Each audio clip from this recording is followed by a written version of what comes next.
नमस्कार दोस्तों। उम्मीद करता हूँ आप सभी लोग एकदम स्वस्थ होंगे, एकदम मस्त होंगे और साथ ही अपने यूपीएसआई की प्रिपरेशन को बहुत ज़बरदस्त तरीके से भी कर रहे होंगे। स्वागत है आप सभी का द मैथ्स 247 में। मेरा नाम है कुमार पिंटू विश्वकर्मा। आज की इस वीडियो में जैसा कि आप सब लोग जानते हैं, हमारे सप्ताह में 3 दिन मॉक टेस्ट होते हैं, बाद के 3 दिन मॉक टेस्ट होते हैं और शुरू के 3 दिन हमारी टॉपिक वाइज प्रिपरेशन होती है। इस टॉपिक वाइज प्रिपरेशन में हम अपने 4 टॉपिक कंप्लीट कर चुके हैं। ये हमारा टॉपिक वाइज होता है। शुरू के 3 दिन 1 सप्ताह के और बाद के 3 दिन हमारे होते हैं 3 मॉक टेस्ट। आपको पता है मॉक टेस्ट हमारा 40-40 नंबर का मॉक टेस्ट होता है, 40-40 क्वेश्चंस का। 40 में से 40 क्वेश्चन मैं रखता हूँ आपके लिए, क्योंकि आपके मेन एग्जाम में भी 40 क्वेश्चन आने वाले हैं। तो ये आपका एक कंप्लीट मॉक टेस्ट होता है। आप इसको जब लगाते हो तो आपको पता चलता है कि आपका प्रिपरेशन का लेवल कितना है। और अगर किसी का टॉपिक वाइज प्रिपरेशन नहीं हुई है, यानी किसी के कुछ कॉन्सेप्ट कंप्लीट नहीं है, तो उनके लिए भी हमने अपना जो इस यूट्यूब चैनल है, इस पे हमने शुरू के 3 दिन अपना टॉपिक वाइज भी प्रिपरेशन कराते हैं।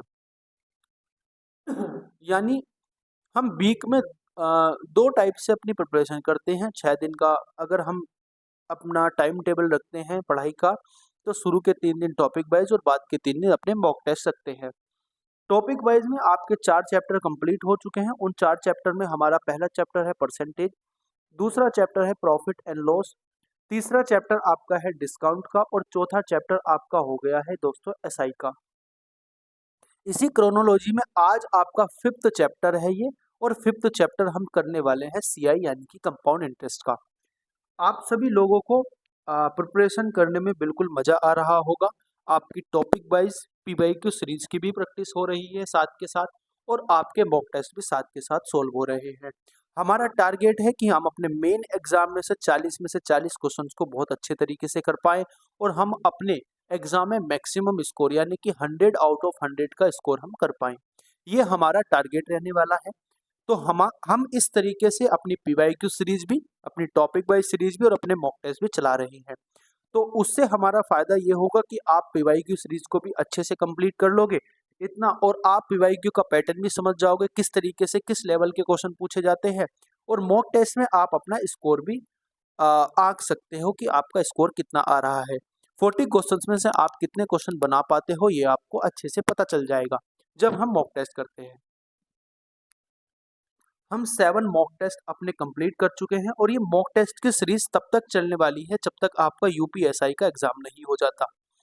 चाहे उसमें हमारे 40 मॉक टेस्ट हो, चाहे उसमें हमारे कितने भी मॉक टेस्ट हो, मतलब whatever the number of mock test हम करने वाले हैं जब तक हमारा एग्जाम नहीं होता। ठीक है, आपसे मैं ये प्रॉमिस करता हूँ और मैंने आपसे प्रॉमिस किया भी है कि आपके मैं 40 आउट ऑफ 40 क्वेश्चन सही करा के रहूँगा आपके मेन एग्जाम में। तो आपने अगर भरोसा दिखाया है तो आप दोनों सीरीज को बहुत अच्छे से कंप्लीट भी कर रहे होंगे। तो आज की इस वीडियो में हम अपना मॉक टेस्ट हम अपना जो कंपाउंड इंटरेस्ट है वो चैप्टर शुरू करने वाले हैं। इसमें मैंने आपके लिए 42 क्वेश्चंस रखे हैं। इन 42 क्वेश्चंस के माध्यम से हम कोशिश करेंगे कि हमारा पूरा कंप्लीट जो सीआई का चैप्टर है वो खत्म हो जाए। अगर आज की इस क्लास में हम 42 क्वेश्चन नहीं कर पाते हैं, क्योंकि क्या होता है कि कंपाउंड इंटरेस्ट में बहुत सारी चीजें ना शॉर्टकट मेथड से होती है, तो मुझे आपको शॉर्टकट मेथड भी बताना है, मुझे आपको लॉन्ग मेथड भी बताना है। अगर नहीं हो पाते हमारे 42 क्वेश्चन, हम मैक्सिमम क्वेश्चन आज की क्लास में कंप्लीट करने की कोशिश करेंगे। बाई चांस नहीं हो पाते तो हम कल की वीडियो में इसको बिल्कुल फिनिश कर देंगे चैप्टर को। यानी 42 क्वेश्चन के माध्यम से आपका पूरा सीआई का चैप्टर कंपाउंड इंटरेस्ट का डर पूरा आपका आपके दिल से निकल जाएगा। मैंने इस कंपाउंड इंटरेस्ट के चैप्टर में आपके लिए हर तरीके के क्वेश्चन रखे हैं। जितने टाइप से क्वेश्चन आपके यूपीएसआई में या यूपी पुलिस में आपके जितने टाइप से आपके क्वेश्चन पूछे गए हैं या आगे पूछे जा सकते हैं, उन सब टाइप को मैंने इसमें कवर किया है। और इसमें मैक्सिमम 2017, 2021 यूपीएसआई और 2024 के आपके यूपी पुलिस के क्वेश्चन रखे गए हैं। ठीक है, इससे आपकी प्रिपरेशन को बहुत अच्छे तरीके से बूस्ट मिल जाएगा। आपको ये भी पता चल जाएगा कि आपका एग्जाम का लेवल क्या रहने वाला है। तो बिना किसी देरी के, बिना किसी एक्सटर्नल बात के हम शुरुआत करते हैं अपनी आज की क्लास की। और आज की क्लास का कंपाउंड इंटरेस्ट का जो हमारा पहला प्रश्न है वो ये है, उससे पहले मैं आपको कुछ बेसिक चीजें बता देता हूँ। बेसिक चीजें क्या होती है, देखो कंपाउंड इंटरेस्ट क्या होता है। एक हमारे पास होता है सिंपल इंटरेस्ट, जो हमने लास्ट क्लास में पढ़ा था। एक होता है हमारे पास सिंपल इंटरेस्ट, और एक होता है दोस्तों हमारे पास कंपाउंड इंटरेस्ट। ठीक है, एक होता है हमारे पास कंपाउंड इंटरेस्ट। तो सिंपल इंटरेस्ट और कंपाउंड इंटरेस्ट की हम बात करते हैं, क्या क्या यह होता है। सिंपल इंटरेस्ट की अगर परसेंटेज मान के चलो आप 10% का उसका रेट ऑफ इंटरेस्ट है, तो वो हर साल 10% ही में आपको मिलता रहेगा। यानी पहले साल अगर वो 10% मिलेगा, तो दूसरे साल भी 10% मिलेगा। कैसे, अगर मैं मान लेता हूँ कि 10% मेरी ब्याज दर है, तो पहले साल भी मुझे 10% ब्याज दर मिलेगी, और अगले साल भी मुझे फिर 10% ब्याज दर मिलेगी। यानी मैं कह सकता हूँ कि अगर मेरे पास 100 रुपए की धनराशि है, तो पहले साल मुझे कितना मिल जाएगा, इसका 110 रुपए के रूप में मिल जाएगा, और अगले साल मुझे कितना मिल जाएगा, फिर 110 रुपए के रूप में मिल जाएगा। तो टोटल जो मुझे 200 रुपए मिल जाएंगे, वो कितने रुपए मिल जाएंगे, आप बोलोगे 220 रुपए आपको मिल जाएंगे।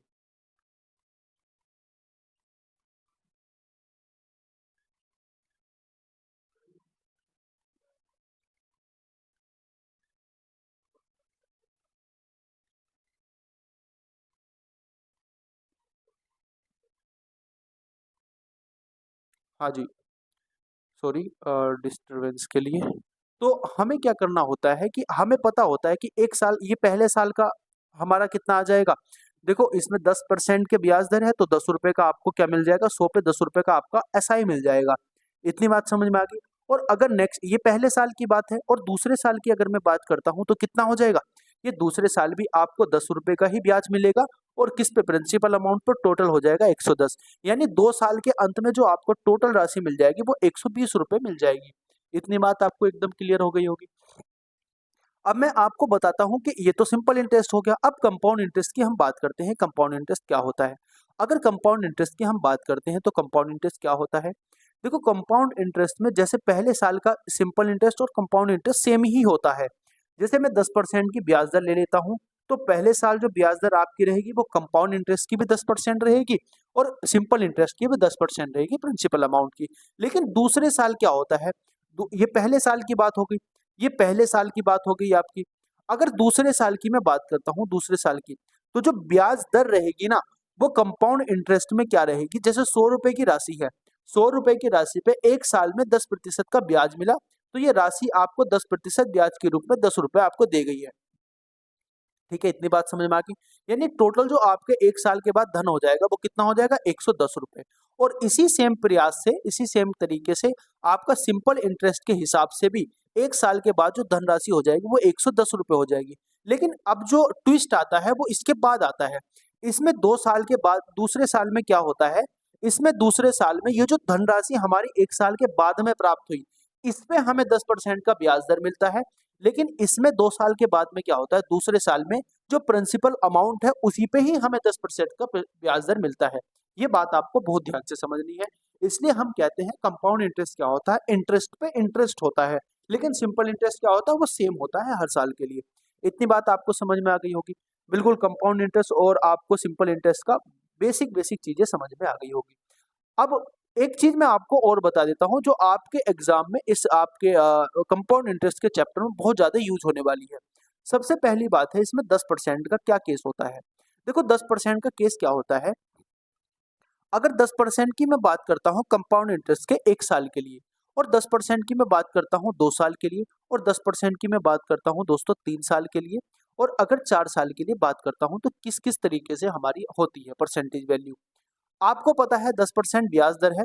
तो इसमें अगर मैं कंपाउंड इंटरेस्ट की बात करता हूं दोस्तों, कंपाउंड इंटरेस्ट की अगर मैं बात करता हूं, तो पहले साल का जो कंपाउंड इंटरेस्ट होता है 10% के ब्याज दर से 10% होता है। 2 साल का होता है दोस्तों 21%, 3 साल का होता है दोस्तों 33.1%, और 4 साल का होता है दोस्तों 46.41%। इतनी बात समझ में आ गई। अगर मैं सिंपल इंटरेस्ट की बात करता हूं, तो सिंपल इंटरेस्ट पहले साल का 10% होता है, दूसरे साल का, क्योंकि 2 साल की बात होगी तो 20% हो जाएगा, 3 साल का 3% हो जाएगा, और 4 साल का 4%, 40% हो जाएगा। इतना इसमें अंतर होता है। ठीक है, आपसे पूछ लिया जाएगा कि 2 साल का कंपाउंड इंटरेस्ट और सिंपल इंटरेस्ट के बीच में अंतर कितना हो जाएगा, तो आप बोलोगे 1% का हो जाएगा। यहाँ पे कितना, 3.1% का हो जाएगा। यहाँ पे कितना हो जाएगा, 6.41% का हो जाएगा। इस तरीके से आपको बोला जाता है। बस आपको ये वाली चीजें याद रखनी है कि 10% का जो आपका कंपाउंड इंटरेस्ट होता है 1 साल के लिए वो 10% होता है। 10% का अगर 2 साल की बात करता हूँ तो 21% होता है। 10% का अगर 3 साल का कंपाउंड इंटरेस्ट की बात करता हूँ तो 33.1% होता है। और उसी तरीके से 10% का 4 साल के लिए जो कंपाउंड इंटरेस्ट होता है वो 46.41% होता है। ये बहुत बेसिक बात है, आपको पता होनी चाहिए। अब हम अपने मेन क्वेश्चन पे आते हैं और मेन क्वेश्चन को करने की कोशिश करते हैं। आप समझेंगे कि मेन क्वेश्चन के हिसाब से हम करते क्या है। समझो आप बात को। टाइप नंबर 1 की हम बात करते हैं और टाइप नंबर 1 क्या है हमारा? 2 ईयर साइकिल बेस्ड क्वेश्चन है, यानी कि 2 साल का कंपाउंड इंटरेस्ट निकालने के क्वेश्चन है हमारे पास। तो प्रश्न हमारा पहला क्या कहना चाह रहा है? राजेश ने 10% प्रति वर्ष चक्रवृद्धि ब्याज यानी कि कंपाउंड इंटरेस्ट, और प्रति वर्ष का मतलब होता है पर एनम पर, 100 रुपए उधार लिए। 2 वर्ष के बाद ऋण ऋण यानी कि जो उसका क्या होगा, उधार होगा, चुकाने के लिए उसको कितनी धनराशि भुगतान करनी पड़ेगी। यानी उस धनराशि में आपका क्या होगा, आपके पास जो प्रिंसिपल अमाउंट आपने ली थी वो भी होगा और उसमें उसका सीआई भी होगा, यानी कि कंपाउंड इंटरेस्ट भी होगा। अब आप मुझे बताओ, अभी मैंने आपको क्या बताया था? अभी एक चीज आपको मैंने जब जब मैंने आपको सिंपल इंटरेस्ट पढ़ाया था, मैंने आपको एक चीज बोली थी कि एक तो होती है इसमें प्रिंसिपल अमाउंट, एक होता है आपके पास अमाउंट, और एक होता है आपके पास कंपाउंड इंटरेस्ट। वहां पे सिंपल इंटरेस्ट है, यहाँ पे कंपाउंड इंटरेस्ट होता है। प्रिंसिपल अमाउंट अपने आप में दोस्तों 100% होती है। कंपाउंड अमाउंट जो होती है अपने आप में वो कितनी होती है? आप बोलोगे कि भैया प्रिंसिपल अमाउंट प्लस सीआई होता है, ठीक है। तो हम क्या करेंगे कि प्रिंसिपल अमाउंट अपने आप में 100% होती है, और प्रिंसिपल अमाउंट का जो सीआई होता है उसका परसेंटेज हम निकाल देंगे। ये आपके पास पूरी अमाउंट हो जाएगी, और सीआई आपके पास क्या होता है? पीआर RT% होता है। लेकिन RT% तो उसमें होता है किसमें? आपके लिए सिंपल इंटरेस्ट में। लेकिन इसमें क्या होता है, इंटरेस्ट पे इंटरेस्ट होता है, तो अलग तरीके से इसमें हम निकालेंगे। तो समझेंगे बात को, होता क्या है। देखो, आपको क्वेश्चन दिया गया है कि राजेश ने 100 रुपए की उधारी ली, 10% ब्याज दर से ली, 2 साल के लिए ली। आप मुझे बताओ सीआई जो होगा आपका 10% के हिसाब से 2 साल का कितना होगा? आप बोलोगे भैया अभी आपने बताया कि आपके पास 21% हो जाएगा, यानी कि 21% प्रिंसिपल अमाउंट का हमारे पास क्या हो जाएगा? ये हो जाएगा हमारे पास क्या? Compound interest. तो हम क्या करेंगे? 100 रुपए, क्योंकि हमारे पास प्रिंसिपल अमाउंट है। अब हम इसमें 21% ब्याज दर निकाल देंगे तो कितना हो जाएगा आपके पास? आप बोलोगे 21 रुपए का मुझे कंपाउंड इंटरेस्ट मिल गया, ब्याज मिल गया। और क्योंकि principal amount plus compound interest हमारे पास क्या होता है? अमाउंट होता है। तो हमारे पास आंसर क्या आ जाएगा? 100 प्लस 21 बराबर कितना हो जाएगा? आप बोलोगे 121 रुपए उसको भुगतान करने पड़ेंगे। तो आपका जो आंसर हो जाएगा वो बी ऑप्शन इसका आंसर हो जाएगा। ये तो थी आपकी पहली बात कि आप इस तरीके से कैसे कर सकते हो। दूसरी बात क्या थी? अगर आपको फॉर्मूले से जाना तो इसका फॉर्मूला भी होता है। फॉर्मूला क्या होता है इसका? Amount is equal to P into 1+R/100 की पावर होती है दोस्तों टी। टी क्या होता है? टाइम। आप इस तरीके से निकालोगे तो अमाउंट क्या होगा? ए बराबर पी कितना है हमारे पास? 100 है। 100 है पी हमारे पास। 1+R की वैल्यू कितनी है? आप बोलोगे 10/100, और टी की वैल्यू कितनी है? 2 है। ठीक है, इतनी बात समझ में आ गई कि नहीं आ गई आपको? बोलो, इतनी बात समझ में आ गई। अब आगे की मैं बात करता हूँ। ए इज इक्वल टू कितना हो जाएगा? आप बोलोगे 100 गुणा ये कितना? 1/10, 10 और 1 हो जाएगा 11, 11 का स्क्वायर हो जाएगा 121, 121 बटे हो जाएगा 10 का स्क्वायर 100, ये 10 हो जाएगा ना, 10 का स्क्वायर 100। तो 100 से 100 कट जाएगा, आपके पास जो आपके पास अमाउंट आ जाएगी वो 121 आ जाएगी। अगर आप फॉर्मूले से करना चाहें तो ये आपका फॉर्मूला होता है। अगर आप कंपाउंड इंटरेस्ट निकालने के बाद प्रिंसिपल अमाउंट में जोड़ के अमाउंट निकालना चाहे तो इस तरीके से हो जाएगा। एक तरीका इसका और होता है, एक तरीका और क्या होता है मैं आपको ये भी बता देता हूँ। एक तरीका और क्या होता है दोस्तों, हमें पता है कि प्रिंसिपल अमाउंट हमारे पास कितनी होती है? आप बोलोगे 100% होती है। कंपाउंड इंटरेस्ट क्या होता है? कंपाउंड इंटरेस्ट होता है जैसे 10% का ब्याज दर निकालना, तो 10% का 2 साल के लिए जो कंपाउंड इंटरेस्ट होगा वो कितना हो जाएगा? आप बोलोगे 21%।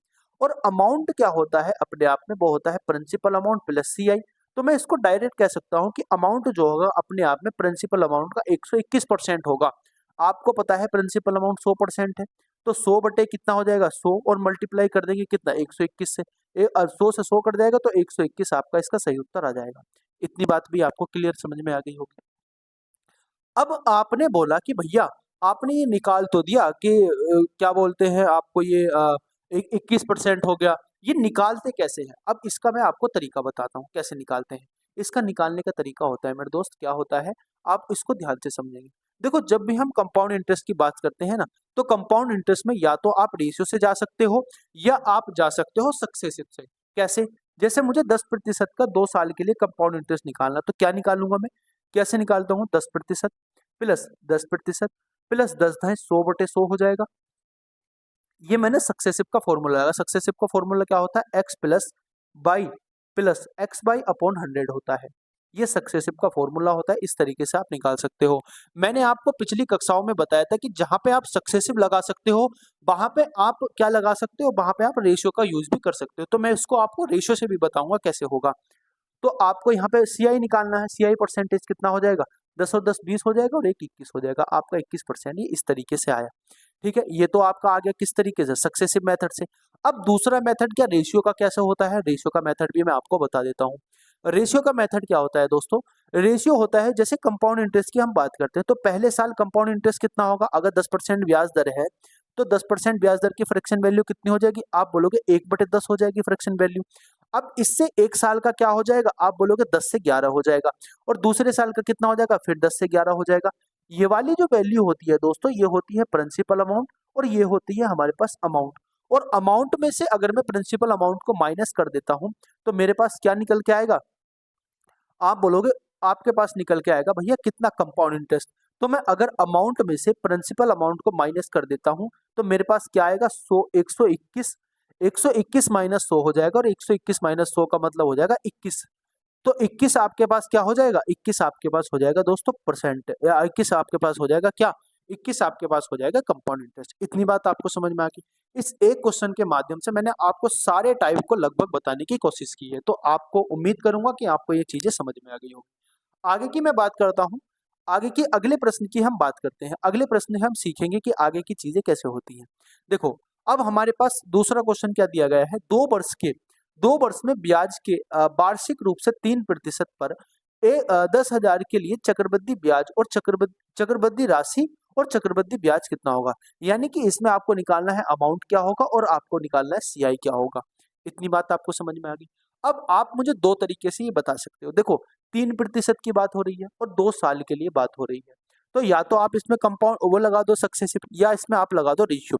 तो मैं आपको, क्योंकि मैंने सक्सेसिव से ऊपर आपको बता दिया, मैं आपको इसको रेशियो से बताने की कोशिश करूंगा। कैसे? यानी कि 3% की बात है, तो क्या हो सकता है कि अमाउंट अपने आप में, प्रिंसिपल अमाउंट अगर पहले साल में आपके पास 100 है, तो दूसरे साल में जो अमाउंट हो जाएगी आपके पास वो हो जाएगी 103। यही तो है कि प्रिंसिपल अमाउंट और अमाउंट का रेशियो होता है। और अगर मैं बोलूं कि भैया 200 दूसरे साल की बात क्या होगी? दूसरे साल की बात अगर दूसरे साल भी सेम होगी कि अगर 100 रुपए की राशि है, तो वो 103 हो जाएगी दूसरे साल के हिसाब से भी। अब आप इसको मल्टीप्लाई कर दो। जब आप इसको मल्टीप्लाई करोगे तो ये हो जाएगा 100 का स्क्वायर। 100 का स्क्वायर होता है 10,000। ठीक है, और 103 का स्क्वायर होता है दोस्तों 10,609 होता है। आपको समझ में आ गई बात? अब ये क्या होता है आपके पास? Principal amount. ये क्या होता है आपके पास? अमाउंट। तो प्रिंसिपल अमाउंट 10,000 है, तो हमें भी 10,000 दी गई है, यानी कि एक यूनिट की वैल्यू 1 हो जाएगी। तो आप अमाउंट निकालोगे, कितनी हो जाएगी? आपके पास अमाउंट भी सेम हो जाएगी, जिस तरीके से आपके पास प्रिंसिपल अमाउंट सेम है, तो ये भी आपके पास सेम हो जाएगी। यानी मैं कह सकता हूँ मेरे दोस्त की 10,609 आपके पास अमाउंट आ जाएगी। अब 10,609 अमाउंट आ गई। अब इसका अंतर निकाल दो। इसका अंतर निकालोगे, अमाउंट माइनस के प्रिंसिपल अमाउंट बराबर होता है सीआई, तो इसका अंतर निकालोगे तो 609 आपके पास कंपाउंड इंटरेस्ट आ जाएगा। तो आपके पास डी ऑप्शन इसका सही उत्तर हो जाएगा। इतनी बात आपको समझ में आ गई कि नहीं आ गई? बोलो। इतनी बात आपको समझ में आ गई। रेशियो का मतलब भी वही होता है, जिस तरीके से अगर हम किसी में सक्सेसिव का यूज कर सकते हैं, तो उसमें रेशियो का यूज भी कर सकते हैं। अगले क्वेश्चन की मैं बात करता हूँ। क्वेश्चन नंबर 3 की मैं बात करता हूँ। क्या कहना चाह रहा है? क्वेश्चन नंबर 3 है।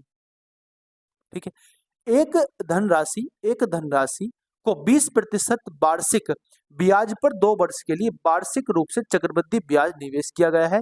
प्राप्त जो चक्रवृद्धि ब्याज है वो 2244 है। आपको बताना मूलधन कितना होगा। इतनी बात आपको क्लियर आ गई समझ में कि क्वेश्चन पूछ क्या रहा है? आप बोलोगे भैया हाँ, बात समझ में आ गई। आपको बोला गया है दोस्तों कि 20% की बात है। 20% की बात है, उसका 2 साल के लिए मुझे 2 साल के मुझे चक्रवृद्धि ब्याज निकालना है। तो आप क्या करोगे? इसमें सक्सेसिव का फॉर्मूला लगा दोगे। सक्सेसिव का जब आप इसमें फॉर्मूला लगाओगे, तो हो जाएगा आपके पास 20% प्लस 20% और प्लस 20 होता है दोस्तों 400 और 400 बटे हो जाएगा 100। यानी इसका जो कंपाउंड इंटरेस्ट आपके पास आ जाएगा, सीआई परसेंटेज आपके पास आ जाएगा, वो 20 और 20 40 और 4 44% आ जाएगा। यानी मैं कह सकता हूं दोस्तों कि कंपाउंड इंटरेस्ट मेरे पास 44% है। प्रिंसिपल अमाउंट का 44% कंपाउंड इंटरेस्ट, तो इसकी वैल्यू मेरे को कितनी दी गई है? आप बोलोगे भैया 2244 आपको दी गई है। यानी मैं कह सकता हूं मेरे दोस्त, यहाँ से अगर मैं 1% की वैल्यू निकालना चाहूं तो कितनी हो जाएगी? 44 से ही कट जाएगा। देखो 44 पंजे 220 होते हैं, 44 से करना 44 यानी कि 51 बार कट जाएगा। यानी 1% की वैल्यू 51 हो जाएगी। तो 100% की वैल्यू, यानी 100% की वैल्यू क्या आपके पास प्रिंसिपल अमाउंट होती है कि नहीं होगी? मूलधन होगा कि नहीं होगा? तो मूलधन कितना हो जाएगा? आप बोलोगे भैया 5100 हो जाएगा। ये आपके पास सही उत्तर आ जाएगा 5100। आगे बात समझ में। आपको इस क्वेश्चन को आपको रेशियो से करके देखना है। कैसे करना है? 20% का फ्रैक्शन वैल्यू ले लेंगे 1/5, यानी कि वैल्यू 5 से 6 हो रही है एक साल के लिए, दूसरे साल के लिए 5 से 6 हो रही है। और 5 पंजे 25 और 6 छंग 36, इसका अंतर कितना आ जाएगा? आप बोलोगे 11, और 11 की वैल्यू कितनी हो जाएगी? 2244। तो 11 11 दूनी 22 हो जाएगा और 11 चौक 44 हो जाएगा। ये आ जाएगा 204। 204 की मल्टीप्लाई यहाँ 25 से कर देंगे। जब आप 204 की मल्टीप्लाई 25 से करोगे तो कितना आएगा? 25 से 25 चौका 100 का 0 हो जाएगा, हासिल आपके 10 हो जाएंगे। 25 0 0 का 0 हासिल है 25 दूनी 50 और 51 हो जाएगा। ये आ जाएगा आपके पास प्रिंसिपल अमाउंट। रेशियो से अगर आप करना चाहो तो इस तरीके से आपके पास आ जाएगा। आगे इतनी बात समझ में आप लोगों को बिल्कुल आ गई होगी दोस्तों। आगे की मैं बात करता हूं मेरे दोस्त, 4 नंबर क्वेश्चन की मैं बात करता हूं। 4 नंबर क्वेश्चन क्या कहना चाह रहा है? क्वेश्चन नंबर 4 हमारा बोल रहा है कि भैया ब्याज की गणना वार्षिक चक्रवृद्धि आधार पर करते हुए प्रति वर्ष 20% की दर से एक धनराशि 2 वर्ष के लिए निवेश की जाती है। यदि प्राप्त ब्याज 2464 है तो मूलधन बताना कितना होगा? देखो मैंने आपको दोनों तरीके से कराया पहला क्वेश्चन, मैं आपको ये भी दोनों तरीके से करा देता हूँ। देखो मेथड नंबर बना आपके पास हो जाएगा कौन सा? सक्सेसिव का। ठीक है, सक्सेसिव का मेथड क्या हो जाएगा? आप बोलोगे भैया 20% और प्लस 20%, ठीक है, और प्लस हो जाएगा आपका 400% बटे 100, 400 बटे 100 हो जाएगा। इससे 400 से ये कट जाएगा, ये आ जाएगा आपके पास 44%। 44% आपके पास क्या आ गया? ब्याज दर आ गई। यानी मैं कह सकता हूँ 44% की जो वैल्यू है दोस्तों वो कितनी है? आप बोलोगे 2464 वैल्यू है। इतनी बात आपको बिल्कुल क्लियर हो गई होगी, समझ में आ गई होगी। आप यहाँ से मुझे बताओगे कि कितना आएगा। देखो अगर मैं इसको 1% की वैल्यू निकालना चाहूँ तो कितना आएगा? 44 से इसको काट दो। 44 पंजे कितने होते हैं? आप बोलोगे भैया 44 पंजे होते हैं 44 पंजे होते हैं कितने? 44 पंजे होते हैं 220। तो 220 में इसमें कट जाएंगे तो कितने बचेंगे? आप बोलोगे भैया ये बचेंगे हमारे पास 2 6 और 4, यानी कि 264 बचेंगे। अब 264 को 44 से डिवाइड करोगे तो कितना आएगा? 264 को अगर तुम 44 से डिवाइड करोगे तो कितना आएगा? आप बोलोगे भैया ये आएगा हमारे पास 3 बार, क्योंकि 3 नहीं 6 बार। 6 चौक 24 होता है और 6 चौक 24 होता है, यानी कि 56 आ जाएगा। मैं कह सकता हूं कि 1% की वैल्यू अगर 56 है तो 100% की वैल्यू कितनी हो जाएगी? 100% की वैल्यू हो जाएगी दोस्तों 5600। 5600 हो जाएगी। यानी जो हमारे पास मूलधन आ गया वो 5600 आ गया हमारे पास। इतनी बात आपको क्लियर होगी कि नहीं होगी? अगर आप इसको मेथड नंबर 2 से जाना चाहोगे, मेथड नंबर 1 है हमारे पास। अगर दोस्तों आप मेथड नंबर 2 से, अगर मेथड नंबर 2 से आप जाना चाहोगे वो हो जाएगा रेशियो का मेथड। अगर रेशियो मेथड से आप जाना चाहोगे तो कैसे होगा? 20% की वैल्यू है, 20% की फ्रैक्शन वैल्यू 1/5 होती है। यानी कि पहले साल जो प्रिंसिपल अमाउंट थी वो 5 से कितनी हो जाएगी? 6। दूसरे साल भी आपके पास कितनी हो जाएगी? 5 से 6 हो जाएगी। इतनी बात समझ में आ गई। 5 पंजे कितना होता है? 25, 6 छंग कितना होता है? 66, सॉरी 36। तो कितना ब्याज दर मिला हमें? हमें मिला दोस्तों 11 यूनिट का ब्याज दर। अब इस 11 की जो वैल्यू है वो कितनी दे रखी है? 2464 दी हुई है। हमें किसकी वैल्यू निकालनी? 25 की, क्योंकि प्रिंसिपल अमाउंट की वैल्यू 25 है। तो इसको 2464 को हम डिवाइड करेंगे 11 से और 25 से मल्टीप्लाई कर देंगे तो कितना आएगा? देखो 11 दूनी 22 हो जाएगा और 11 दूनी 22 हो जाएगा, 11 चौक 44 हो जाएगा। आप इसकी मल्टीप्लाई करो 25 से, कितना आएगा? आप बोलोगे भैया 25 चौका 100 हो जाएगा, 25 चौका 100 हो जाएगा और 25 दूनी 50, 50 और 50 और 10 कितने होते हैं? 60 का 0 हो जाएगा, आप हासिल 6 हो जाएगा। 25 दूनी 50 और 6 56 हो जाएंगे, यानी कि ये हमारे पास प्रिंसिपल अमाउंट आ जाएगी 5600 रुपए। आगे बात समझ में कि नहीं आ गई? तो आपका आंसर डी ऑप्शन हो जाएगा।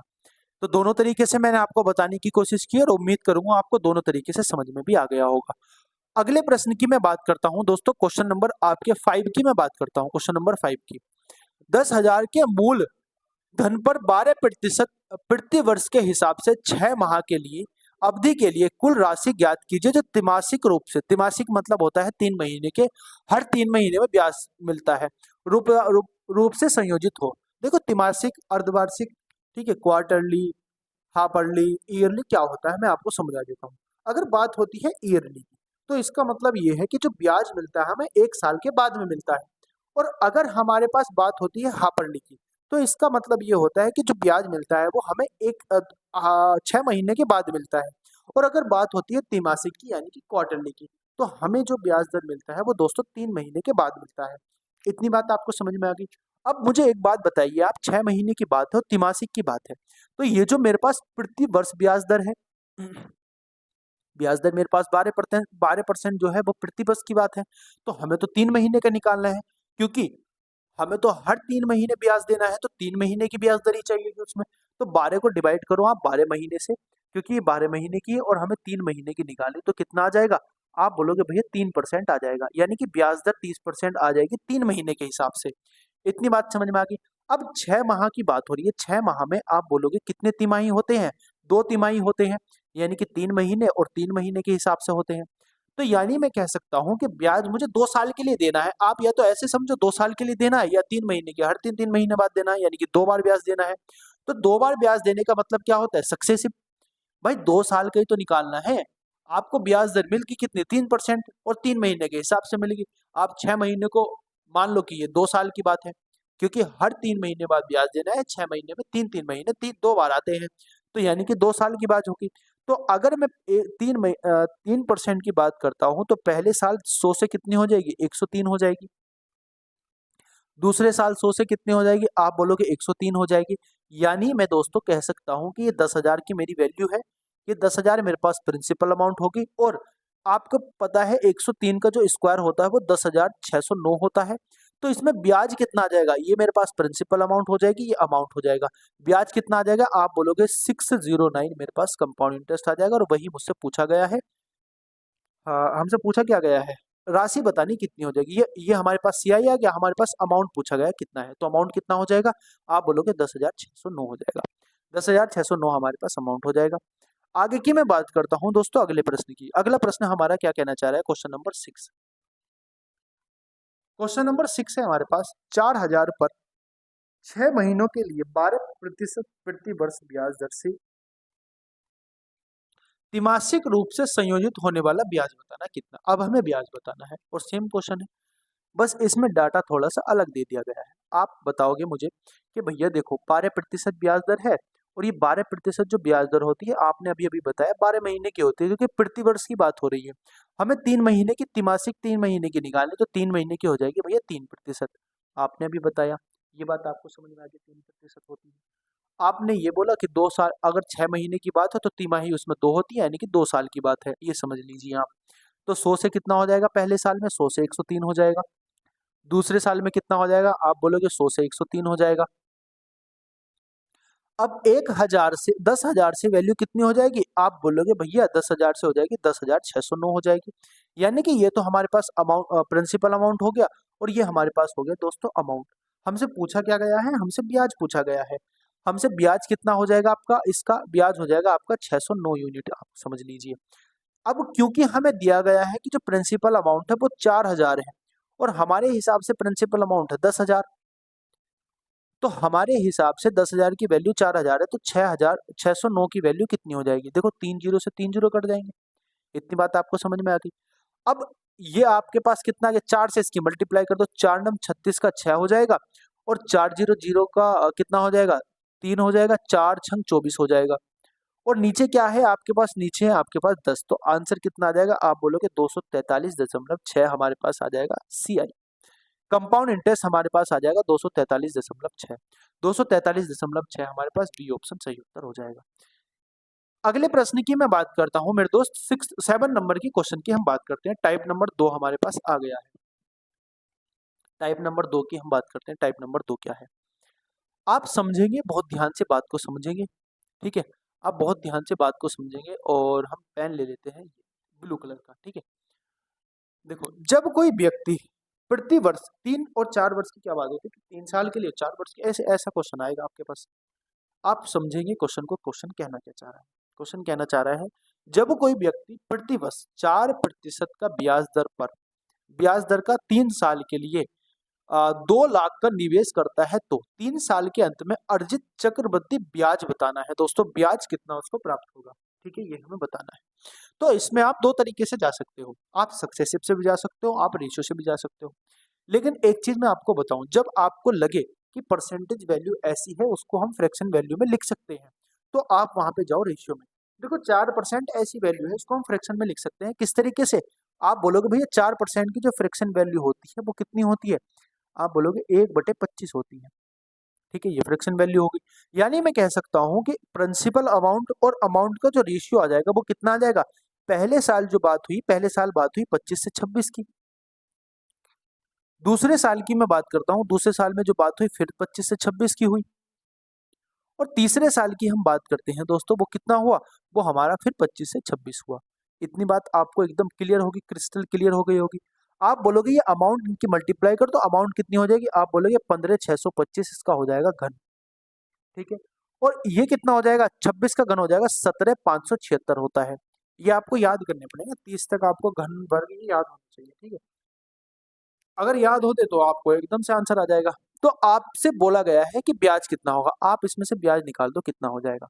आप बोलोगे 1 बचेगा, और 17 में से 2 जाएंगे कितना बचेगा? आप बोलोगे 5 बचेगा। और ये कितना हो जाएगा? 15 में से 6 जाएंगे 9 बचेगा, और ये बच जाएगा 1, यानी कि 1951 आपके पास आ जाएगा। इतने यूनिट जो आपके पास आ गए, ये आपके पास आ गया दोस्तों सीआई, ठीक है। अब हमें बोला गया है कि प्रिंसिपल अमाउंट हमारे पास कितनी है? आप बोलोगे भैया 2 लाख हमारे पास प्रिंसिपल अमाउंट है। तो 2 लाख किसकी वैल्यू है? आप बोलोगे 15,625 यूनिट की वैल्यू है। 15,625 की वैल्यू हमें किसकी निकालनी? 1951 की निकालनी है। आप इसको डिवाइड करते जाओ, 25 से डिवाइड करेंगे कितना आएगा? 625 आएगा। 25 से इसको डिवाइड करेंगे, 25 अट्ठे 200 आ जाएगा, ठीक है। फिर अगर मैं 25 से इसको डिवाइड करता हूँ तो कितना आएगा? 25 पंजे 125 आएगा। फिर अगर मैं इससे 25 से डिवाइड करता हूँ, 25 से 75 हो जाएगा, और 25 दूनी 50 हो जाएगा। अगर मैं फिर 25 से इसको डिवाइड नहीं कर पाता हूं तो आप इसकी मल्टीप्लाई कर दो, देखो 0 हो जाएगा। आप इसकी जब मल्टीप्लाई करोगे दोस्तों कितना आएगा? आप इसकी मल्टीप्लाई करो, 25 या 75 हो जाएंगे, और ये कितना बचा हमारा? 5 25 दूनी 50, 0, ठीक है, सही सही बात है। 5 से काट दो ना इसको, दिक्कत क्या आ रही है? 5 से काटो 5 बार, और इसको 5 से काटो आप, 5 छंग 30, 5 चौक 20, 5 छंग 30 और 5 चौक 20, 64 की मल्टीप्लाई कर दो आप। जब आप 64 की मल्टीप्लाई 1951 करेंगे तो कितना आएगा? 64 की मल्टीप्लाई आप 1951 में कर दो, तो आपके पास जो निकल के आएगा वो निकल के आएगा मेरे दोस्त कितना?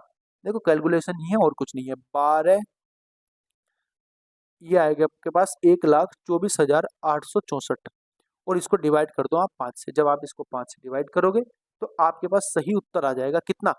आपके पास सही उत्तर आ जाएगा दोस्तों, वो आ जाएगा आपके पास 24,972.8, 24,972.8 आपके पास सही उत्तर आ जाएगा। 24,972.8 डी ऑप्शन आपका इसका सही उत्तर हो जाएगा। इतनी बात क्लियर होगी कि नहीं होगी बोलो? आगे की मैं बात करता हूं, क्वेश्चन नंबर हमारे पास 8 है। क्वेश्चन नंबर 8 क्या कहना चाह रहा है?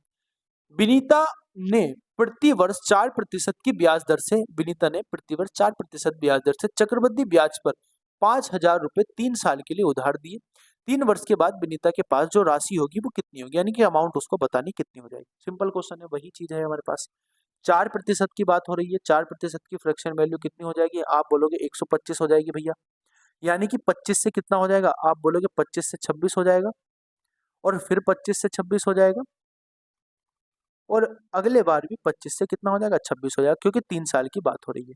इसका हमें पता है क्यूब कितना होता है? 15,625 होता है। क्यूब कितना होता है? 15,625 होता है। और 26 का क्यूब कितना होता है? 17,576 होता है।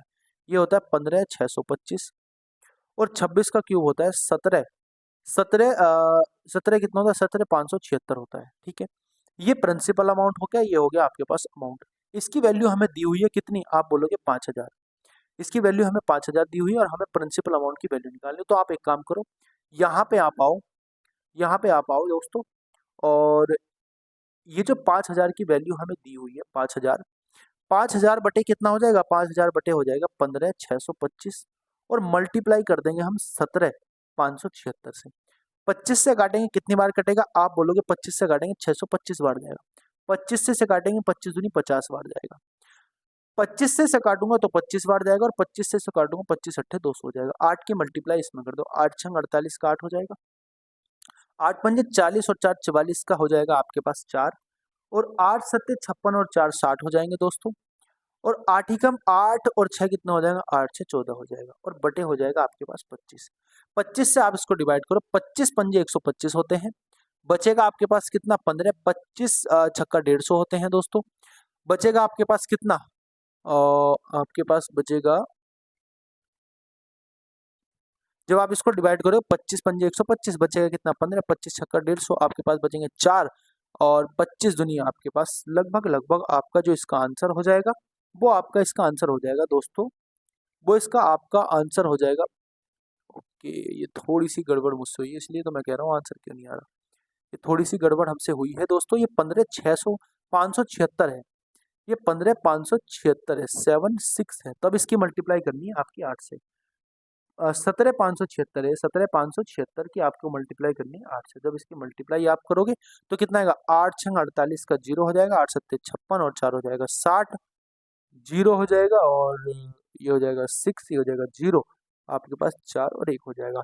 अब इसको आपको डिवाइड करना है 25 से, जब इसको 25 से डिवाइड करोगे तो कितना आएगा, 25 पंजे 125, 25 छक्का 150, 25 दूनी 50, और 25 चौका आपके पास हो जाएगा 100, 25 या 75 हो जाएगा, 25 दूनी 50 हो जाएगा, यानी आपके पास आंसर आ जाएगा बी ऑप्शन। बी ऑप्शन आपके पास सही उत्तर आ जाएगा, 5624.32 आपके पास इसका अमाउंट आ जाएगा। ठीक है, 3 साल के बाद 4 साल की चक्रवृद्धि ब्याज से। अगले क्वेश्चन की मैं बात करता हूं, अगला प्रश्न मेरे पास क्या है, अगला प्रश्न है मेरे पास 9 नंबर। 9 नंबर क्वेश्चन हमें क्या कहना चाह रहा है, देखो समझेंगे।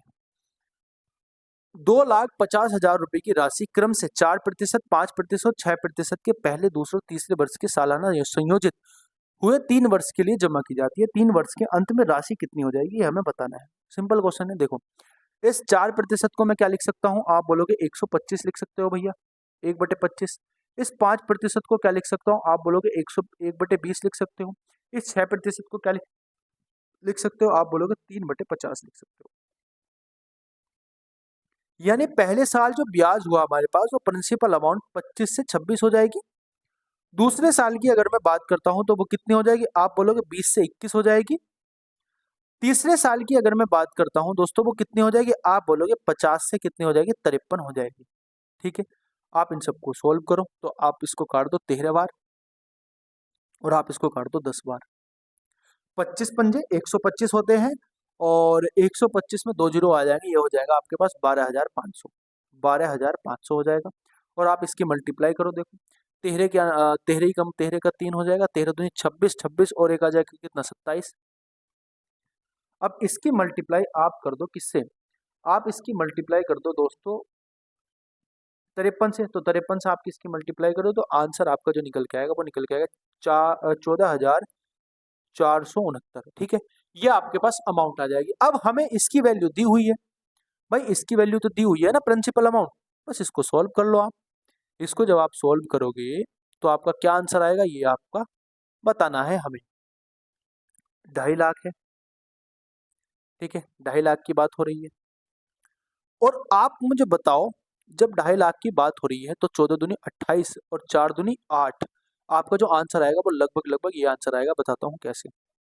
आप इसको कितने से 25,000 से 12,500 से डिवाइड करो और मल्टीप्लाई कर दो 14,469 से। ठीक है, इसकी मल्टीप्लाई कर दो। देखो 2 जीरो से ये 2 जीरो कट जाएंगे, और 25 से कट जाएगा आपका कितनी बार, 25 दूनी 150, 125 दूनी 250 होता है, तो 20 बार कट जाएगा। तो 1 जीरो तो बाद में आएगा ही आएगा, 2 से मल्टीप्लाई करेंगे, 2 नम 18 का 8 हो जाएगा, 7 दूनी 12, 12 और 1 13 का 3 हो जाएगा, और 38 किस में, इसी में ही है बाद में, तो यही उत्तर आपका हो जाएगा दोस्तों। आपका सही उत्तर हो जाएगा दोस्तों 2,89,380। अगले क्वेश्चन की हम बात करते हैं। टाइप नंबर हमारे पास है कितना, टाइप नंबर हमारे पास है 3। 3 टाइप नंबर है जो टाइम फ्रैक्शन में हो, ये आपको समझना पड़ेगा, आपको समझना पड़ेगा टाइप नंबर 3। जब टाइम जो हो आपका फ्रैक्शन में हो तो आपको इस तरीके के क्वेश्चन किस तरीके से आप करोगे। ठीक है, ठीक है मेरे दोस्तों,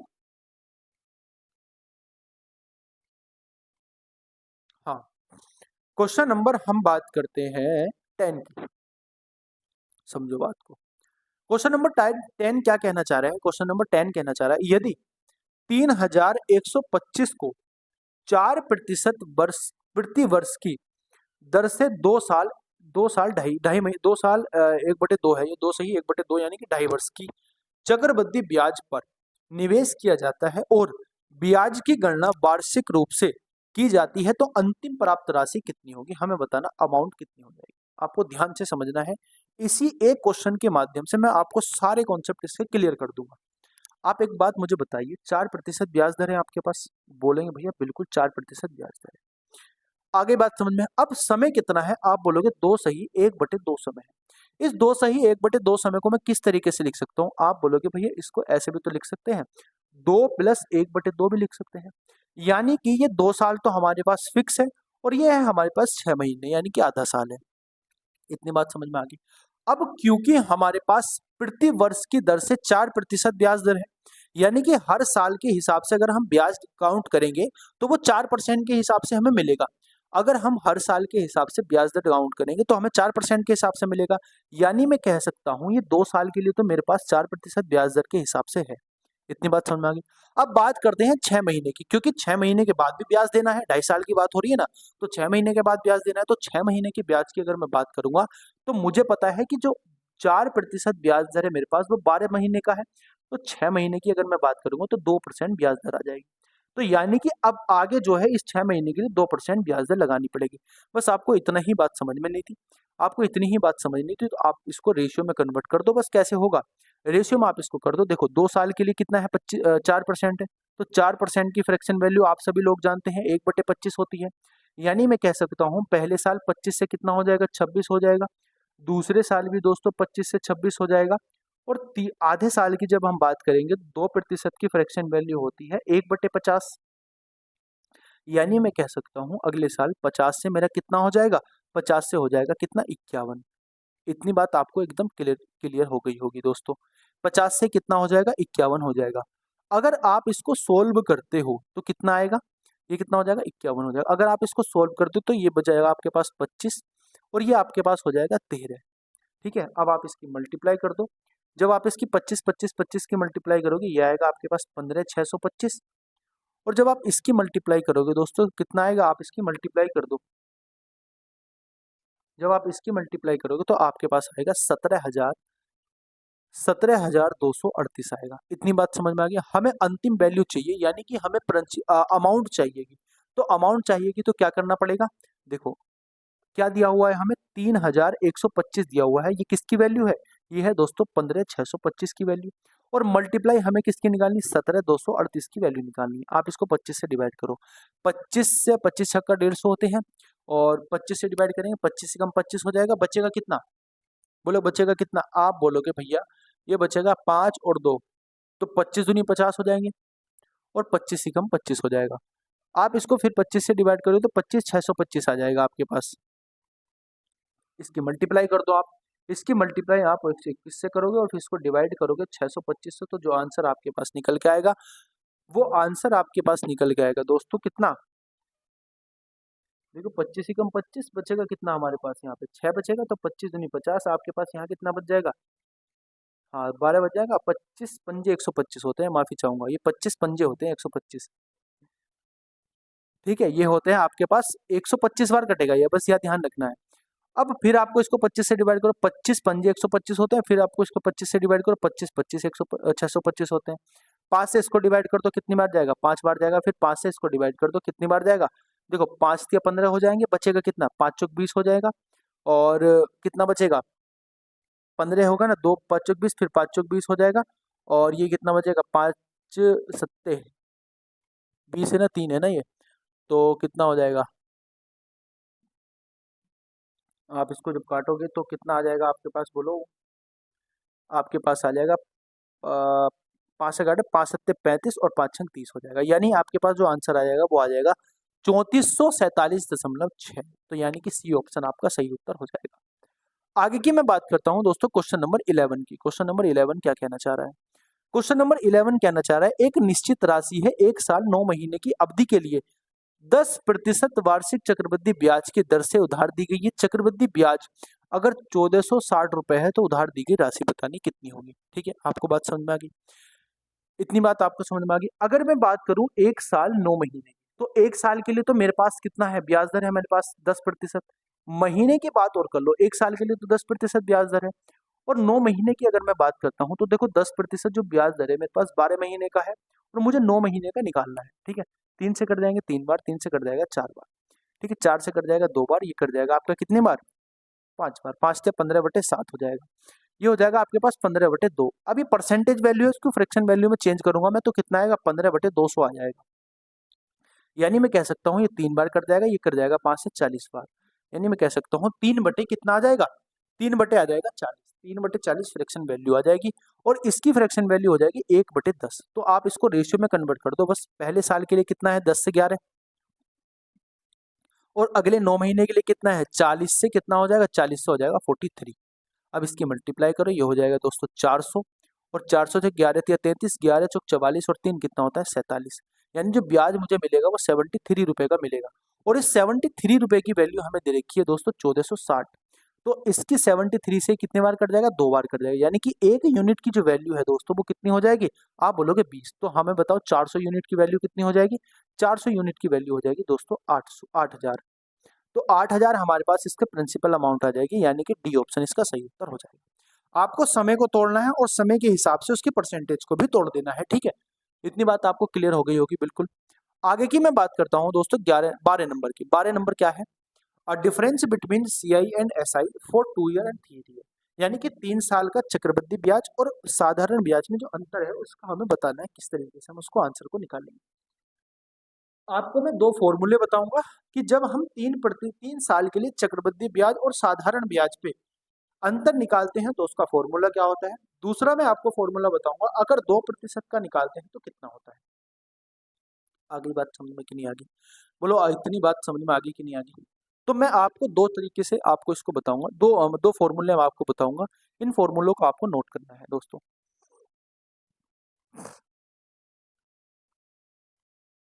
अगर सी आई माइनस एस आई मुझे निकालना है 2 ईयर के लिए, तो इसका फॉर्मूला होता है प्रिंसिपल अमाउंट इनटू R/100 की पावर 2। ठीक है, ये बात आगे समझ में आपको, बोलो ये बात आपको समझ में आ गई कि नहीं आ गई। अगर मैं बात करता हूं दोस्तों सी आई माइनस एस आई की, और कितने के लिए, 3 साल के लिए अगर मैं बात करता हूं, तो इसका फॉर्मूला जो होता है वो होता है दोस्तों कितना, वो होता है दोस्तों P इंटू R/100 की पावर तो 2 होता ही होता है, और इसमें मल्टीप्लाई और हो जाती है दोस्तों किसकी, इसमें मल्टीप्लाई हो जाती है 3 + R/100 की। इसमें 3 + R/100 की मल्टीप्लाई और हो जाती है। ठीक है, ये आपके दो फॉर्मूले हैं। इन दो फॉर्मूलों से आप निकाल सकते हो कि आपके पास सीआई और एसआई का 2 साल के लिए कितना अंतर है, और सीआई और एसआई का 3 साल के लिए कितना अंतर है। आप इसको दोनों तरीके से, आप इसको दोनों फॉर्मूले को यूज करके इसका आंसर निकाल सकते हो। ठीक है, अब ये तो फॉर्मूले हो गए। अब आप चलते हो क्वेश्चन पे। क्वेश्चन हमें क्या कहना चाह रहा है। ओके, ये तो किस्त का क्वेश्चन आ गया दोस्तों, ये तो किस्त का क्वेश्चन आ गया इसमें हमारा। चलो कोई नहीं, किस्त का भी मैं बता देता हूँ। तो ये आपने नोट कर लिया है, ये आपको नोट करना है, ये इंपॉर्टेंट आपके पास कॉन्सेप्ट है। ठीक है, ये आपके पास इंपॉर्टेंट कॉन्सेप्ट है। स्टार कैसे बनेगा मुझे तो बनाने नहीं आ रहा। स्टार बनेगा इस तरीके से, देखो ये आपके पास स्टार, ये आपके पास इंपॉर्टेंट क्वेश्चन कॉन्सेप्ट है दोनों। अब ये तो आपके पास हो गए सीआई और एसआई के अंतर के फॉर्मूले, ये आपको नोट हो गए होंगे। अब मैं आपको बात करता हूं दोस्तों किस्त क्या होती है। देखो किस्त का और आपको फंडा समझ लो, किस्त का फंडा क्या होता है। बहुत क्रिस्टल क्लियर तरीके से मैं आपको ये चीज क्लियर करना चाहता हूँ कि किस्त क्या होती है। मैं आपको एक तरीका बताऊंगा और उस तरीके से ही आपको किस्त निकालनी कैसे बताऊंगा, ये देखो समझो बात को। एक पेन ले लेते हैं, कोई बढ़िया सा हम ले लेते हैं पेन, हम ले लेते हैं चलो ये, ठीक है, केसरी कलर का पेन। आपको अगर मान लीजिए मैं आपको ये अभी इसका सॉल्यूशन नहीं करा रहा, मैं आपको कॉन्सेप्ट बता रहा हूँ, एक कॉन्सेप्ट, कॉन्सेप्ट फॉर किस्त, फॉर इंस्टॉलमेंट, इंस्टॉलमेंट, इंस्टॉलमेंट का मैं आपको बता रहा हूँ कॉन्सेप्ट। देखो अगर मैं मान लेता हूँ मेरे पास 10% का ब्याज दर है और 2 साल के लिए है, और मुझे इसकी किस्त बनानी कितनी होगी, तो किस्त होती किस तरीके से, आप इस बात को समझो। 10% का मैं अगर फ्रैक्शन वैल्यू निकालने जाऊं तो 1/10 होता है। इतनी बात आपको सभी को पता होगी। ठीक है, बात आगे समझ में। और अगर मैं इसकी किस्त बताना चाहूं तो दोस्तों देखो, ये 10 से कितना हो जाएगा, 11 हो जाएगा।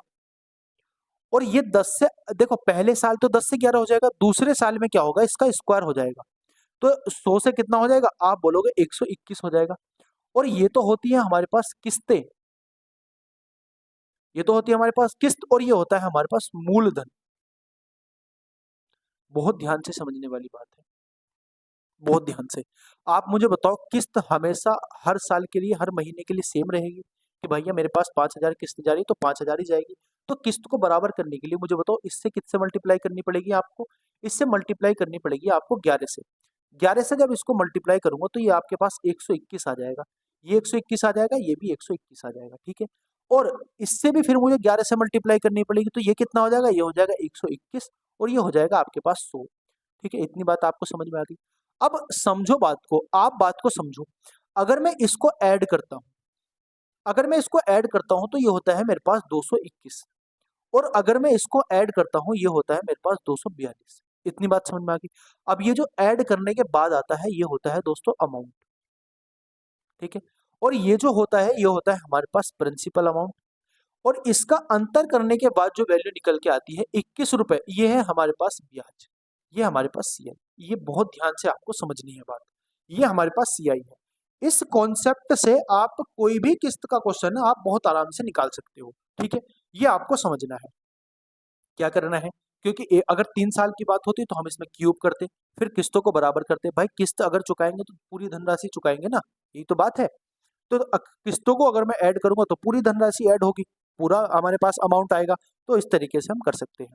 देखो अब ये कौन सा आपके पास कितने हो गए, आपके पास 3 फॉर्मूले हो गए। आपका 2 साल के लिए एसआई और सीआई का अंतर, 3 साल के लिए सीआई और एसआई का अंतर का फॉर्मूला हो गया, और आपको किस्तों का कॉन्सेप्ट मैंने बता दिया। तो उम्मीद करूंगा ये चीज आपको क्या करनी पड़ेगी, ये चीज आपको नोट करनी पड़ेगी। आप इसको नोट कर लेना, ठीक है, आप इसको नोट कर लेना, और आप इसको नोट कर लेना। मैं इसको साफ कर देता हूं, और या आप इसका स्क्रीनशॉट ले लेना, या आप इसको नोट कर लेना। मैं इसको आपको साफ कर देता हूं और क्वेश्चन का आपको सॉल्यूशन कराने की कोशिश करता हूं। अब हमारे पास जो क्वेश्चन है, हमारे पास ये किस्तों का ही क्वेश्चन है। इस किस्तों के क्वेश्चन को ही हमें सोल्व करना है। ये मैंने दोनों आपको फॉर्मूले बता दिए हैं दोस्तों, मैंने आपको दोनों फॉर्मूले बता दिए। किस्तों की बात करते हैं। देखो ये कहना चाह रहा है, एक एक डॉक्टर 3,825 रुपए उधार लेता है। ठीक है, और वह 2 समान वार्षिक किस्तों में पैसे वापस कर देता है। यदि चक्रवृद्धि ब्याज वार्षिक रूप से संयोजित 4% है तो प्रत्येक किस्त का मान बताना कितना होगा। ठीक है, अभी हमने क्या बात करी थी, अगर हमें फ्रैक्शन वैल्यू 4 दे रखी है तो इसकी फ्रैक्शन वैल्यू निकालो, 1/25 हो जाएगी। इतनी बात समझ में आ गई। अब जो हमारे पास 25 से हो जाएगा कितना, 25 से हो जाएगा 26। और 1 साल की बात ये है, 1 साल की बात ये है। और दूसरे साल की अगर मैं बात करता हूँ तो इसका स्क्वायर हो जाएगा, यानी कि 625 से कितना हो जाएगा, 625 से हो जाएगा दोस्तों 26 गुना 26, 676, 676 होता है। अब ये जो रेशियो आता है ये प्रिंसिपल अमाउंट का और किस्तों का रेशियो आता है, किस्त का। ठीक है, अब मुझे आप बताओ, ये किस्त क्योंकि बराबर होगी तो ये वाली किस्त भी मुझे बराबर करनी पड़ेगी, ये वाली किस्त भी मुझे बराबर करनी पड़ेगी। तो मल्टीप्लाई मुझे यहाँ से 26 से करना पड़ेगा, और यहाँ भी मुझे 26 से ही मल्टीप्लाई करना पड़ेगा। तो ये तो मेरे पास 676 आ जाएगा आराम से, और ये भी मेरे पास 676 हो गया। अब इसकी अगर मैं 25 की 26 से मल्टीप्लाई करूंगा तो कितना आएगा, आप बोलोगे भैया ये आएगा आपके पास कितना। देखो अब मल्टीप्लाई करो, 25 छक्का 150 का 2 हो जाएगा, 150 का 0 हासिल लेंगे 15, 25 दूनी 50, और 15 कितने होते हैं, आप बोलोगे 65। ये आ जाएगा आपके पास, और ये आपके पास 625 था ही। अब इनको आप ऐड कर दो, इनको जब आप ऐड करोगे तो ये ऐड होने के बाद आएगा आपके पास 1275। ये 1275 जो हो जाएगा दोस्तों, ये हो जाएगा आपके पास प्रिंसिपल अमाउंट, प्रिंसिपल अमाउंट हो जाएगा, प्रिंसिपल अमाउंट हो जाएगा। और ये जो आपके पास हो जाएगा ना, इसको ऐड करने के बाद ये कितना आएगा, इसको ऐड करने के बाद आएगा आपके पास कितना, ये ऐड कर लो आप, या तो आप इसको ऐड कर लो, ये अमाउंट हो जाएगी, या आप इसमें से एक ही वैल्यू को निकाल लो। किस्त कितनी हो जाएगी आपके पास, 72 नहीं था 76 था, ये 6 था ना। तो ये हो जाएगी किस्त, ये पहले साल की किस्त हो जाएगी, और ये भी दूसरे साल की किस्त हो जाएगी। किस्त क्योंकि सेम होती है तो सेम वैल्यू आएगी। ये हो जाएगी आपके पास इंस्टॉलमेंट। किस्त हो जाएंगे। ठीक है, बात आ गई समझ में। अब मुझे क्या निकालना है, मुझे किस्त ही निकालनी है। मुझे क्या निकालना है, किस्त ही निकालनी है। तो प्रिंसिपल अमाउंट मुझे कितनी दी हुई है, प्रिंसिपल अमाउंट दी है 3800 कितनी 3825 दी हुई है। और मुझे ये कितना दिया हुआ है, प्रिंसिपल अमाउंट मेरे हिसाब से 1275 यूनिट है। और मुझे किस्त निकालनी, तो किस्त किसकी वैल्यू है, किस्त है हमारे पास 676 यूनिट। आप इसको डिवाइड कर दो, जब आप इसको डिवाइड करोगे तो पूरे पूरे देखो 3 बार जाएगा। 12 तिया 36 होते हैं, और इसकी जब मल्टीप्लाई करो 75 तिया कितने होते हैं, 75 तिया होते हैं मेरे दोस्त कितना, आप बोलोगे 225। तो ये हो जाएगा 3 बार जाएगा पूरा पूरा। अब 3 से इसकी मल्टीप्लाई कर दो, 3 छंग 18 हो जाएगा, 3 सत्ते 21, 21 और 1 हो जाएगा 22। और आप इसकी मल्टीप्लाई करोगे, 3 छंग 18 और 2 हो जाएगा 20। यानी जो आपके पास आएगा, आपके पास जो किस्त आएगी वो कितनी आएगी, आपके पास किस्त आएगी हर साल की 2028 रुपये, 2028 रुपये आपके पास किस्त आएगी। बोलो इतनी बात आपको समझ में आ गई, ये कॉन्सेप्ट आपको एकदम क्लियर हो गया होगा किस्तों का। आगे की मैं बात करता हूँ अगले प्रश्न की।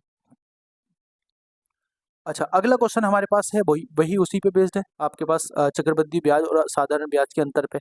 तो यहाँ पे आप अंतर का फॉर्मूला भी सीख जाओगे। अभी मैंने ऊपर फॉर्मूले तीनों लिखे थे, आपने उसका स्क्रीनशॉट ले लिया होगा, लेकिन हम यहाँ भी लिख देते हैं दोबारा। देखो, ये कहना चाह रहे हैं 2 साल का अंतर क्या होता है, सीआई और एसआई का 2 साल के अंतर का formula SI minus CI minus SI, क्योंकि एसआई ज्यादा होता है, बराबर कितना हो जाएगा, principal amount into R upon 100 की पावर कितनी, 2 साल की बात हो रही है तो पावर 2 हो जाएगी। इतनी बात आपको क्लियर होगी। अब क्वेश्चन करने की कोशिश करो, 2 वर्ष के लिए 22,000 की एक धनराशि चक्रवृद्धि ब्याज पर साधारण ब्याज के बीच का अंतर जो है 220 है, तो इसमें वार्षिक दर बतानी कितनी होगी। तो कितना है अंतर, कितना है, आप बोलोगे 200, 220 अंतर है। प्रिंसिपल अमाउंट कितनी है, 22,000 है। और आर की वैल्यू हमें निकालनी, आर अपॉन 100 की पावर कितना हो जाएगा, 2 हो जाएगा। ठीक है, बात आ गई समझ में। अब इसको आप सोल्व करने की कोशिश करो, ये हो जाएगा 22,000 और गुणा कितना हो जाएगा, गुणा हो जाएगा आर स्क्वायर और बटे कितना हो जाएगा, आपके पास हो जाएगा 10,000। ठीक है, 10,000 हो जाएगा। इन 3 जीरो से ये 3 जीरो आपके पास कट जाएंगे, और ये 1 जीरो इधर जाके मल्टीप्लाई हो जाएगा। तो कितना हो जाएगा, आप बोलोगे भैया ये हो जाएगा 2200 बराबर 22 गुणा आर स्क्वायर, 22 से कट जाएगा 100 बार, यानी कि 100 बराबर आर स्क्वायर हो जाएगा। तो आर की वैल्यू कितनी हो जाएगी, आर की वैल्यू हो जाएगी 10%। ठीक है, आर की वैल्यू कितनी हो जाएगी, 10%। ठीक है, 22,000 तो 2020 मिला, 220 मिला। अगले क्वेश्चन की मैं बात करता हूँ, इसी तरीके से हम अगला क्वेश्चन करेंगे। देखो इसमें भी देखो आप, 24,000 है तो कितना है, 240 मिला, तो इसकी परसेंटेज भी कितनी हो जाएगी, 10% हो जाएगी। देखते ही आंसर लगा दोगे। अगले क्वेश्चन की अगर मैं बात करता हूँ, उसी तरीके से करना है। अगला क्वेश्चन भी ऐसा ही है, देखो 25,000 है, 225 अंतर है, तो कितना हो जाएगा, आप बोलोगे फिर भी 10% हो जाएगा। तो 10% आंसर लगा दो, सी ऑप्शन। करना चाहो तो कर लो। 200 कितना है, 50 है, बराबर 25,000 है, और इंटू आर की वैल्यू कितनी है हमें निकालनी है, आर बटे 100 का मतलब इसका स्क्वायर हो जाएगा।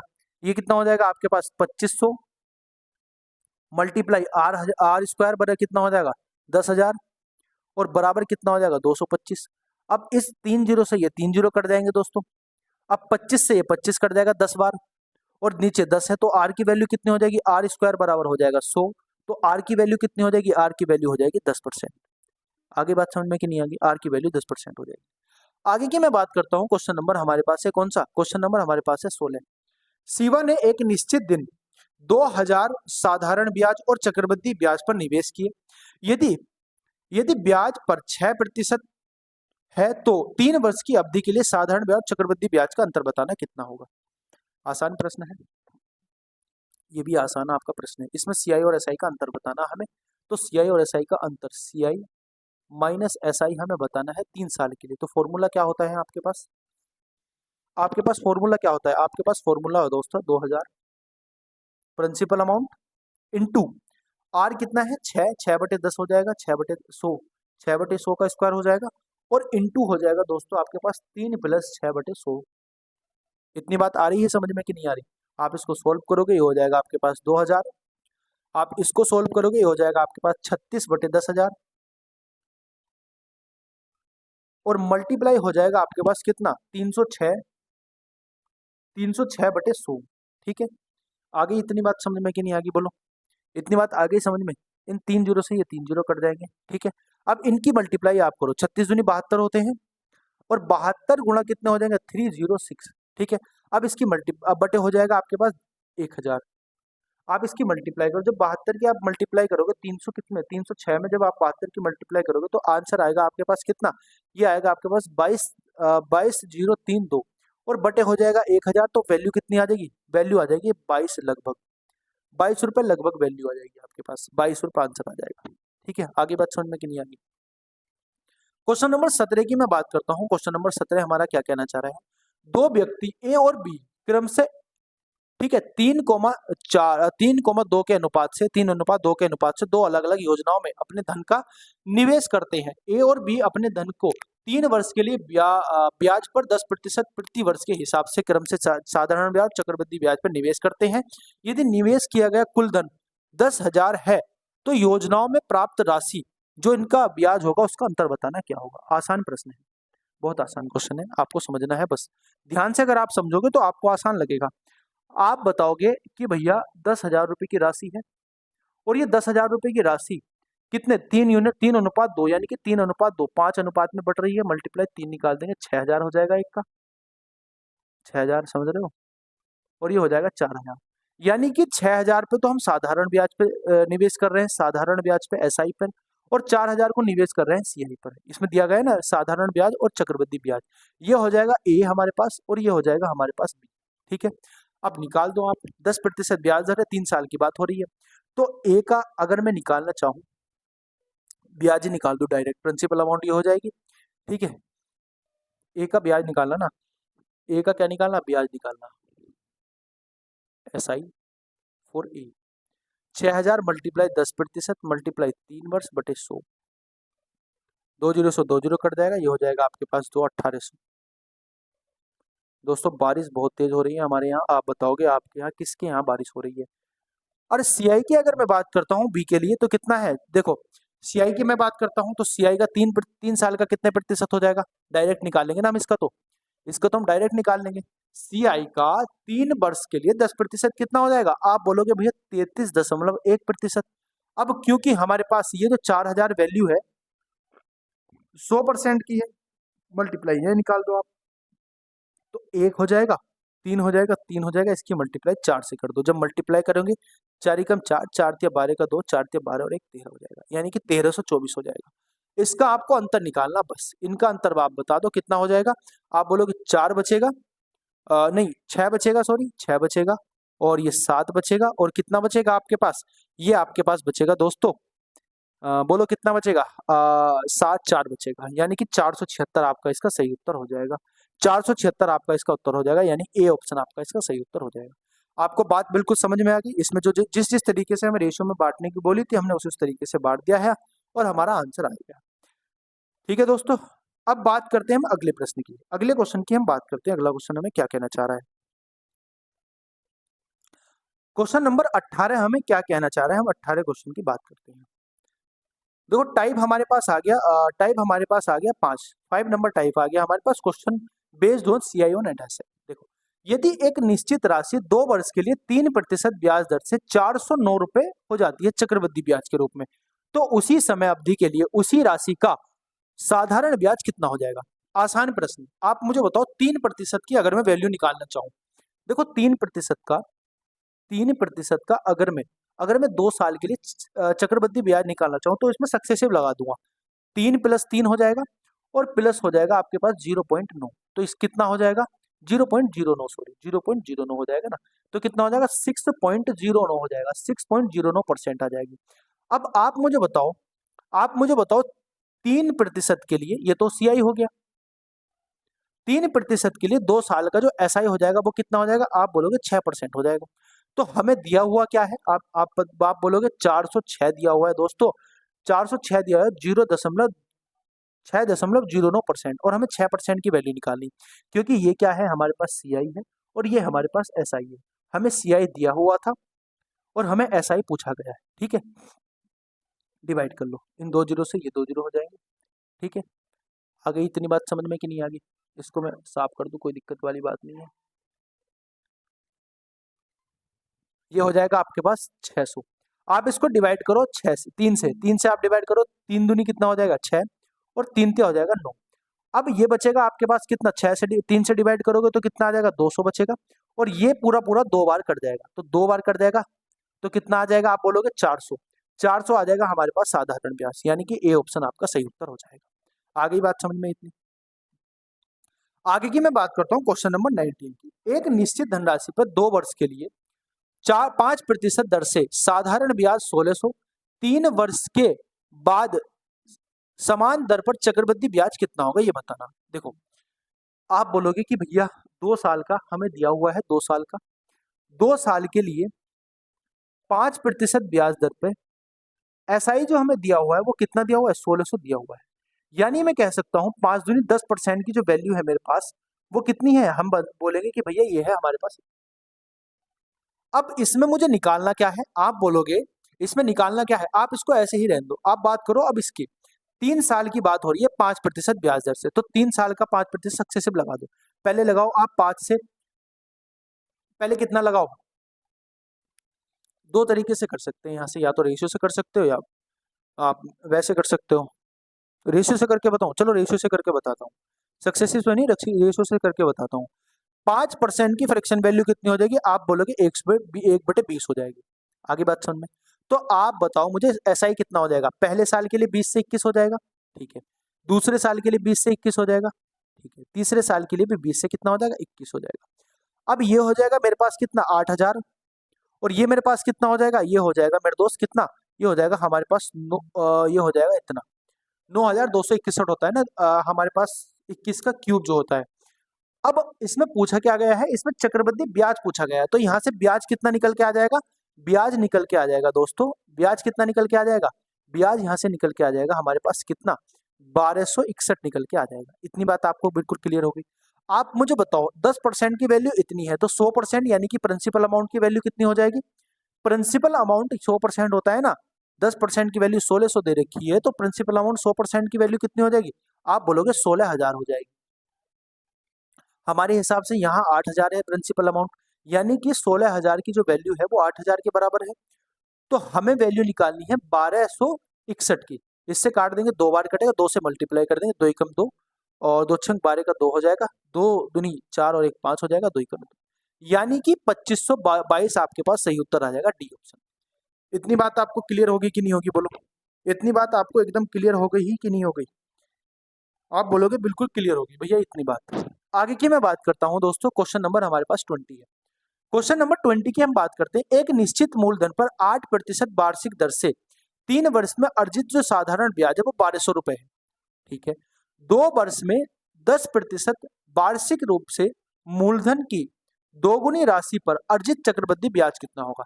आगे बात समझ में, क्वेश्चन क्या कहना चाह रहा है, क्वेश्चन कहना चाह रहा है कि एसआई जो है हमारे पास वो 8% ब्याज दर से 3 साल के लिए कितना हो जाएगा हमारे पास 24%, और इस 24% की वैल्यू दे रखी है कितनी, आप बोलोगे 1200 रुपए, ठीक है। तो मुझे बताओ 10% की वैल्यू, 1% की वैल्यू कितनी हो जाएगी, 24 पंजे 120 होते हैं, यानी कि 50 हो जाएगी।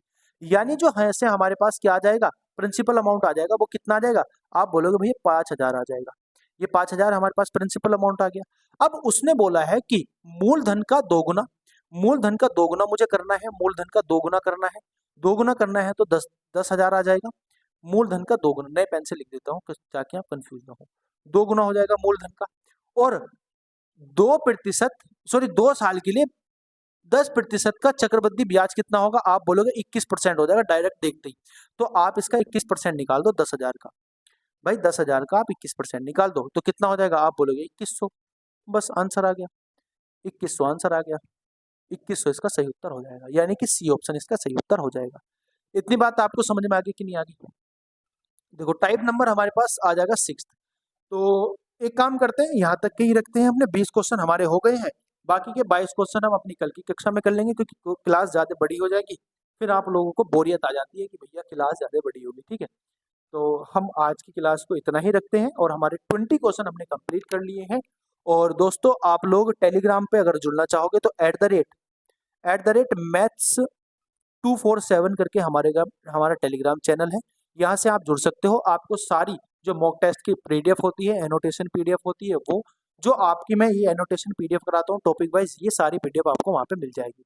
और एक डाउट ग्रुप भी है, आपको डाउट ग्रुप भी ज्वाइन करना पड़ेगा, तो आप वहाँ पे अपनी क्वेरी भी भेज सकते हो, ठीक है। और वीडियो को आप लोग लाइक कर देना, वीडियो को शेयर कर देना, मिलते हैं अपने नेक्स्ट कक्षा में, तब तक के लिए जय हिंद, वंदे मातरम, भारत माता की जय। ठीक है।